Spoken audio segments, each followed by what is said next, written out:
प्रश्न पर आते हैं। देखिए जो पहला प्रश्न है वह है इटली एवं जर्मनी के एकीकरण के विरुद्ध कौन देश था। दोस्तों इटली एवं जर्मनी के एकीकरण के विरुद्ध में कौन सा देश था, तो हमारा उत्तर होगा ऑस्ट्रिया, यानी कि ऑप्शन सी हमारा बिल्कुल सही आंसर है।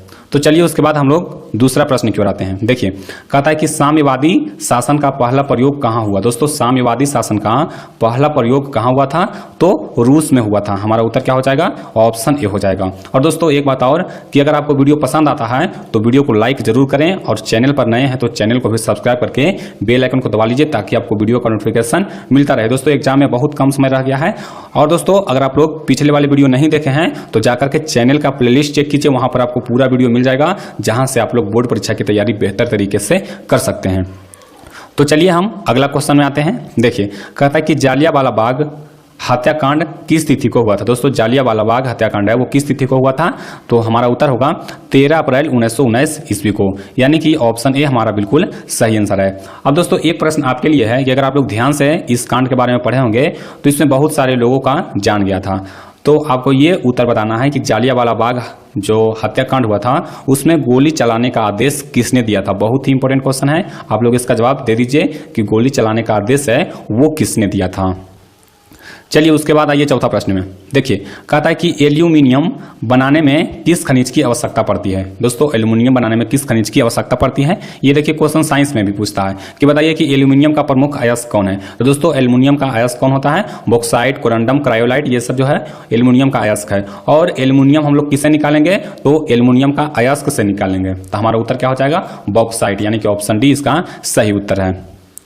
चलिए उसके बाद आइए पांचवा क्वेश्चन में। देखिए कहता है कि यूरेनियम का प्रमुख उत्पादक स्थल है। दोस्तों यूरेनियम का प्रमुख उत्पादक स्थल कौन है, तो जादूगोड़ा है, यानी कि ऑप्शन डी हमारा बिल्कुल सही आंसर होगा। चलिए उसके बाद आइए अगला प्रश्न में। देखिए कहता है कि तारापुर परमाणु ऊर्जा केंद्र किस राज्य में। दोस्तों तारापुर परमाणु ऊर्जा केंद्र कहाँ है, तो तारापुर है वो महाराष्ट्र में है, यानी कि ऑप्शन डी हमारा बिल्कुल सही उत्तर होगा। चलिए उसके बाद आइए सातवां क्वेश्चन में।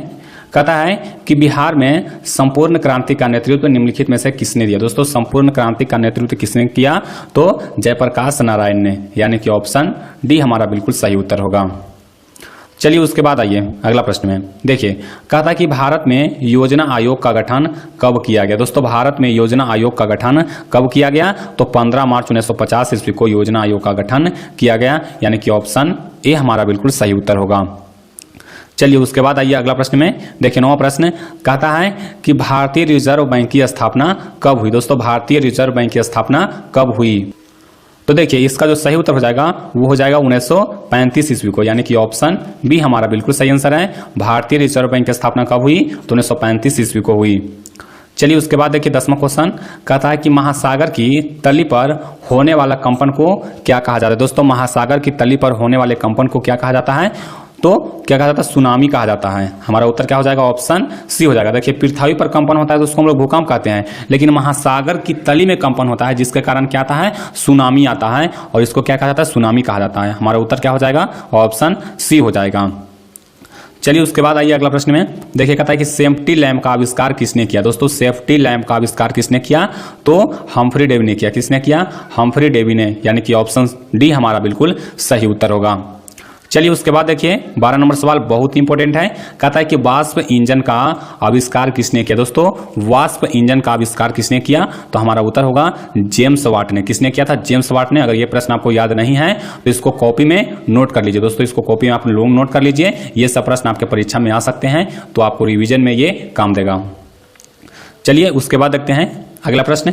देखिए कहता कि पटना में गोल घर किस उद्देश्य से बनाया गया। दोस्तों किस उद्देश्य से बनाया गया था, तो देखिए पटना में जो गोल घर है वो अंग्रेजों के शासन में बनाया गया था, और दोस्तों उसका जो प्रमुख उद्देश्य था वो क्या था, अनाज रखना। यानी कि गोल घर को किस लिए बनाया गया था, तो अनाज रखने के लिए बनाया गया था, यानी कि ऑप्शन सी हमारा बिल्कुल सही उत्तर है। चलिए उसके बाद देखिए कहता है कि वल्लभ भाई पटेल को सरदार की उपाधि किस किसान आंदोलन के दौरान दी गई। दोस्तों वल्लभ भाई पटेल को क्या कहा जाता है, सरदार भाई वल्लभ पटेल कहा जाता है। तो सरदार की उपाधि है वो किस किसान आंदोलन के दौरान दी गई, तो हमारा उत्तर होगा बारदौली, यानी कि ऑप्शन ए इसका सही उत्तर होगा। चलिए उसके बाद देखिए 15 नंबर सवाल कहता है कि गुटेनबर्ग ने सर्वप्रथम किस पुस्तक की छपाई की। दोस्तों गुटेनबर्ग ने सबसे पहले किस पुस्तक की छपाई किया था, तो हमारा उत्तर होगा बाइबिल। और दोस्तों सबसे पहले छपाई कहाँ शुरुआत हुआ, तो सबसे पहले छपाई है वो चीन से शुरुआत हुआ, इसको भी आपको ध्यान में रखना है। देखिए 16 नंबर सवाल में आइए, देखिए ये भी प्रश्न आपके बोर्ड एग्जाम में बार बार पूछे जाते हैं। देखिए कहता है कि मेढक के प्रजनन प्रक्रिया को बाधित करने वाला रसायन कौन है। दोस्तों मेढक के प्रजनन प्रक्रिया को बाधित करने वाला रसायन कौन है, तो एंड्रीन है। कौन सा रसायन है, एंड्रीन है, यानी कि ऑप्शन सी हमारा बिल्कुल सही उत्तर है। चलिए उसके बाद आइए 17 नंबर सवाल में। देखिए कहता है कि निम्न में से किसे लोकतंत्र का प्राण माना जाता है। दोस्तों लोकतंत्र का प्राण किसे माना जाता है, तो राजनीतिक दल को लोकतंत्र का प्राण माना जाता है। इसको आपको दिमाग में बैठा लेना है, किसको लोकतंत्र का प्राण माना जाता है, तो राजनीतिक दल को लोकतंत्र का प्राण माना जाता है, यानी कि ऑप्शन डी हमारा बिल्कुल सही उत्तर होगा। चलिए उसके बाद आइए 18वां क्वेश्चन में। देखिए कहता है कि व्यावसायिक बैंकों का सर्वप्रथम राष्ट्रीयकरण कब किया गया। दोस्तों व्यावसायिक बैंकों का सर्वप्रथम राष्ट्रीयकरण कब किया गया था, तो 1969 ईस्वी में किया गया था, यानी कि ऑप्शन सी हमारा बिल्कुल सही उत्तर है। चलिए उसके बाद आइए अगला प्रश्न में। देखिए कहता है कि उपभोक्ता अधिकार दिवस कब मनाया जाता है। दोस्तों उपभोक्ता अधिकार दिवस कब मनाया जाता है, तो 15 मार्च को उपभोक्ता अधिकार दिवस मनाया जाता है। दोस्तों इस क्वेश्चन को भी आप लोग अपने कॉपी में नोट कर लीजिए, अगर याद है तो अच्छी बात है, और अगर नहीं याद है तो इसको आप लोग कॉपी में नोट कर लीजिए, ये प्रश्न आपके बोर्ड एग्जाम में आ सकते हैं। चलिए उसके बाद देखिए 20वां क्वेश्चन। देखिए कहता है कि किस राज्य में वन का सबसे अधिक विस्तार है। दोस्तों किस राज्य में वन का सबसे अधिक विस्तार है, तो हमारा उत्तर होगा मध्य प्रदेश में, यानी कि ऑप्शन सी हमारा बिल्कुल सही उत्तर है। तो दोस्तों इस वीडियो में हम 20 VVI ऑब्जेक्टिव क्वेश्चन देख चुके हैं, इसमें से बहुत सारे प्रश्न आपके बोर्ड परीक्षा में आ सकते हैं, तो सभी प्रश्नों को अच्छी तरह से तैयारी कर लीजिए। और अगर आप लोग पिछला वीडियो नहीं देखे हैं तो जाकर के प्ले लिस्ट में या फिर डिस्क्रिप्शन में लिंक दे दिए हैं प्ले लिस्ट का, वहां से जाकर के आप लोग सभी वीडियो के लिंक आपको यहाँ पर दिया हुआ है, सभी वीडियो को जाकर के देख लीजिए। सभी वीडियो आपके एग्जाम के लिए बहुत ही इंपॉर्टेंट है। और दोस्तों एक